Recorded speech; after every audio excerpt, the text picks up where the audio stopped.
Jesus Cristo vive e reina, meus irmãos. Por isso nós estamos aqui mais uma vez para o nosso estudo, que seria o nosso culto, nossa reunião doutrinária hoje lá no templo. Infelizmente não podemos estar lá, mas felizmente estamos juntos pela internet. Meus amados, eu vi uma postagem que passaram para mim dizendo assim: tudo está fechado menos o céu. E na certeza que o céu está aberto para o povo de Deus, nas suas orações, vamos orar ao Senhor. Nosso Deus e Pai, obrigado por mais essa oportunidade, por mais esse recurso que o Senhor nos dá para a bênção do Teu povo. Fica conosco e nos guia nesse tempo precioso de estudo da Tua Palavra. Que o Senhor nos ensine e nos direcione na verdade. Tu és o guia da verdade, nosso Deus Espírito Santo. Pedimos perdão por nossos pecados e nós nos entregamos nas Tuas mãos. Em nome de Jesus oramos. Amém. Meus irmãos, vamos abrir Mateus capítulo 5, as nossas Bíblias, e vamos ler do versículo 10 ao versículo 12. Então vamos ao texto. Bem-aventurados os perseguidos por causa da justiça, porque deles é o reino dos céus. Versículo 11. Bem-aventurados sois, quando por minha causa vos injuriarem, e vos perseguirem, e mentindo disserem todo mal contra vós. Versículo 12. Regozijai-vos e exultai, porque é grande o vosso galardão nos céus, pois assim perseguiram aos profetas que viveram antes de vós. Meus irmãos, nós estamos hoje concluindo a série de estudos sobre as bem-aventuranças, no texto de Mateus 5, de 1 a 12.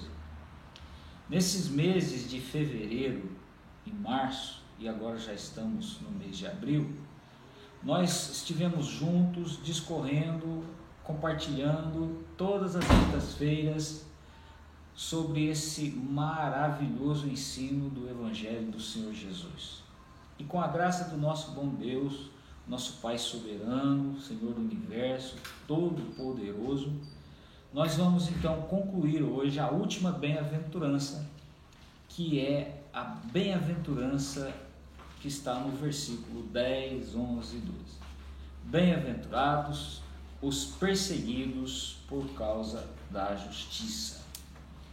Então, meus irmãos, eu quero pontuar com os irmãos sobre a perseguição, sobre os perseguidos, sobre a alegria e sobre a tristeza ou o sofrimento da perseguição.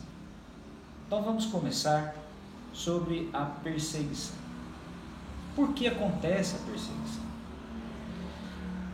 A perseguição, ela ocorre porque existe um conflito entre dois sistemas de valores irreconciliáveis. O sistema da justiça, como está aqui no versículo 10, que a perseguição se dá por causa da justiça, e, obviamente, o sistema antagônico, o sistema opositor, que é o sistema da injustiça. Então, o sistema de Jesus Cristo, no verso 11 diz: bem-aventurados sois quando por minha causa vos injuriarem e vos perseguirem. Então é o sistema da justiça, é o sistema de Jesus Cristo versus o sistema da injustiça, o sistema que rejeita Jesus Cristo como Senhor e autoridade máxima do universo. Então essa é a razão da perseguição. A perseguição se dá por causa desse conflito entre os dois sistemas antagônicos nas suas naturezas. E, obviamente, não será o sistema de Cristo que fará a perseguição, mas será o sistema que se opõe a Cristo que vai perseguir os seguidores de Cristo. Então, a perseguição. Agora, os perseguidos.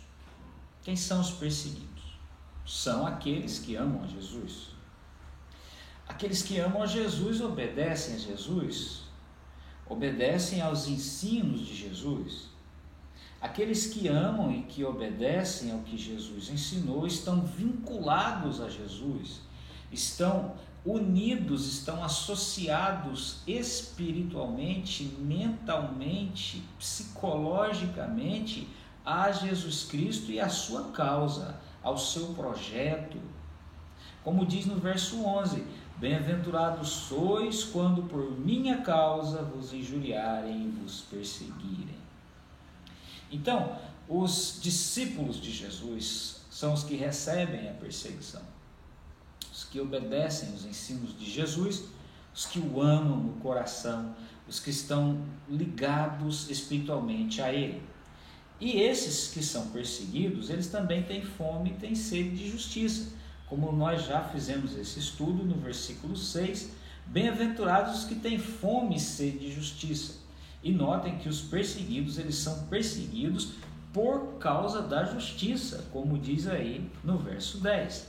Bem-aventurados os perseguidos por causa da justiça. Então, meus irmãos, aqui estão a caracterização dos perseguidos. Então, nós já vimos a perseguição, os perseguidos. Agora vamos falar um pouco sobre a alegria na perseguição. Porque o verso 12 nos diz assim: regozijai-vos e exultai. Regozijai-vos e exultai na perseguição. Impressionante. Jesus está dizendo que os seus seguidores, os perseguidos, os que sofrem a perseguição por causa do conflito entre os dois sistemas de valores, eles devem reagir com alegria na perseguição. Essa é a atitude do povo do reino de Deus quando perseguido por causa do reino de Deus. Meus irmãos, o que Jesus está dizendo é que ele não espera e não deseja uma reação de vingança dos seus discípulos no meio da perseguição.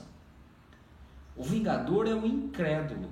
O vingador é aquele que não obedece aos ensinos de Jesus, que são os parâmetros, que são as normativas do reino de Deus.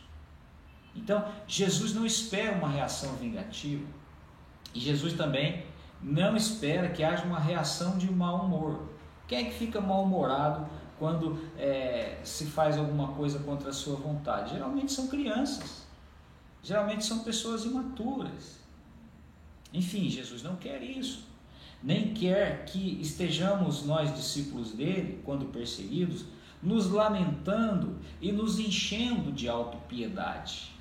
Essas pessoas, quando passam por contrariedades e que ficam se sentindo penalizadas, vitimizadas, essas pessoas são as pessoas egoístas, porque o mundo gira em torno delas e elas não podem ser de forma alguma contraditadas. Ou seja, Jesus espera que na perseguição o seu discípulo reaja com alegria, ou seja, regozijai-vos e exultai. Essa é a reação que Jesus quer dos seus discípulos quando perseguidos. Eu estou seguindo aqui, meus irmãos, um roteiro que eu passei para os irmãos nos grupos aí da igreja, ok? Vocês têm aí o roteiro, o esboço desse estudo. Então, falando sobre a alegria da perseguição, o regozijo, esse regozijo ele ocorre por algumas razões. Primeiramente, regozijo por causa de que há galardão nos céus para quem é perseguido por causa da justiça e para quem é perseguido por causa de Jesus Cristo, né? Diz o verso 12, parte A: regozijai-vos e exultai, porque é grande o vosso galardão nos céus. Ou seja, Deus estará recompensando aqueles que permanecem firmes, aqueles que perseveram em continuar a obedecer Jesus, em continuar seguindo a Jesus, mesmo em face da perseguição. Então haverá um galardão divino quando estivermos no reino do Senhor para sempre com Ele. Então é motivo de alegria passarmos por perseguição na justiça e por causa de Cristo. Uma outra razão do regozijo é porque a fé fica autenticada. a genuinidade da fé aparece. Quando alguém continua no meio da perseguição a seguir o Senhor, pode se alegrar, porque está se igualando aos antigos profetas de Deus. Olha aqui no verso 12: regozijai-vos e exultai, pois assim perseguiram aos profetas que viveram antes de vós. Então, os perseguidos por causa da justiça, os perseguidos por causa do Senhor, eles estão numa nobre sucessão, meus irmãos, dos profetas de Deus. Isso é motivo de regozijo. Uma outra razão de regozijo é que quando alguém, por causa da justiça e por causa da vontade de Deus, sofre, está se identificando com o próprio Jesus, porque Jesus é a própria verdade, Jesus é a própria justiça, e Jesus passou todo o sofrimento para fazer a vontade de Deus. Então, é uma identificação com o próprio Cristo, o servo sofredor. O nosso Deus é o Deus Criador e o nosso Deus é o servo sofredor. Ele sofreu por nós. E quando nós sofremos aquilo pelo que Ele sofreu, ou seja, pela justiça e pela verdade, nós estamos nos identificando com Jesus Cristo, o nosso Deus. Meus irmãos, eu coloquei um versículo que está em Atos 5:41, quando os apóstolos saíram do Sinédrio após terem sido açoitados pelos senadores judeus e proibidos de falar do nome de Cristo, mas eles recusaram essa ordem e foram açoitados, e eles saíram regozijando, se alegrando intensamente, porque foram considerados dignos de sofrer pelo nome do Senhor. Está em Atos 5:41, os irmãos podem conferir depois. E há um teólogo citado nos estudos a respeito do Sermão do Monte, que ele fala que as perseguições que os apóstolos sofreram na igreja primitiva a seguinte frase: os ferimentos e contusões são medalhas de honra deles. Impressionante, né?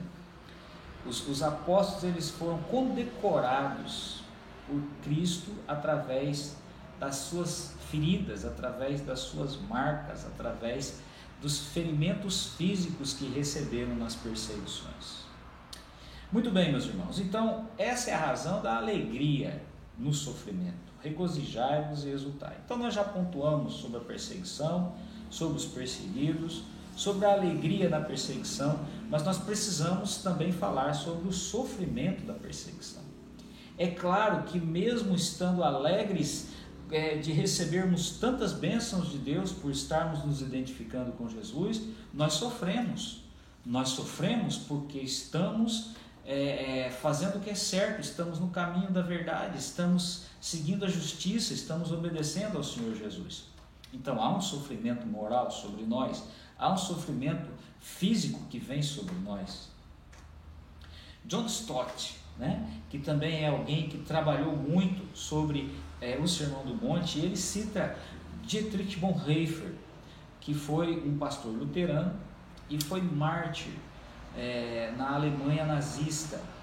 Ele foi executado por Himmler alguns dias antes do término da Segunda Grande Guerra Mundial. E John Stott cita o que Bonhoeffer disse: o sofrimento é a característica dos seguidores de Cristo, porque o discípulo não está acima do seu mestre. Lembrando sempre, Jesus Cristo, o servo sofredor. Jesus Cristo, o homem de dores, que sabe o que é padecer. Se nós somos discípulos, nós não estamos acima dele. Nós temos que imitá-lo. Logo, o sofrimento faz parte. O sofrimento caracteriza aqueles que seguem a Jesus. Lutero também dizia, meus irmãos, o sofrimento está no rol dos sinais da verdadeira igreja. Também uma citação de John Stott, no seu livro Contra a Cultura Cristã. Por isso, meus irmãos, nunca será errado nós afirmarmos que o discipulado de um verdadeiro cristão é quando ele se une aos sofrimentos de Jesus Cristo. alguém está de fato obedecendo a Deus, alguém está de fato fazendo a vontade de Deus, alguém está de fato imitando a Jesus Cristo, o fiel, o Filho amado de Deus, quando se une aos sofrimentos que Cristo também teve nessa terra.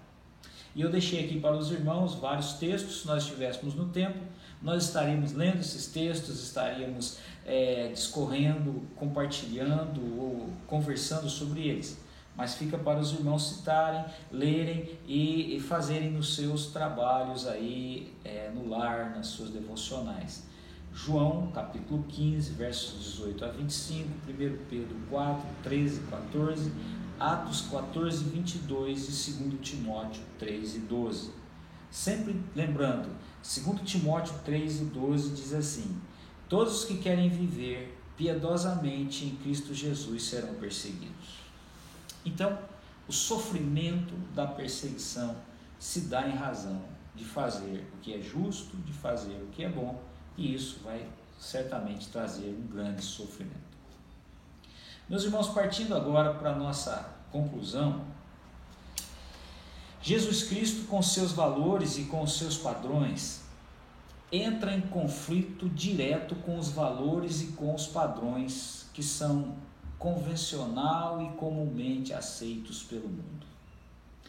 Nas bem-aventuranças que Jesus Cristo pregou no Sermão do Monte, fica claro para os discípulos dele que devem adotar o sistema de valores definidos nesse sermão para a sua vida.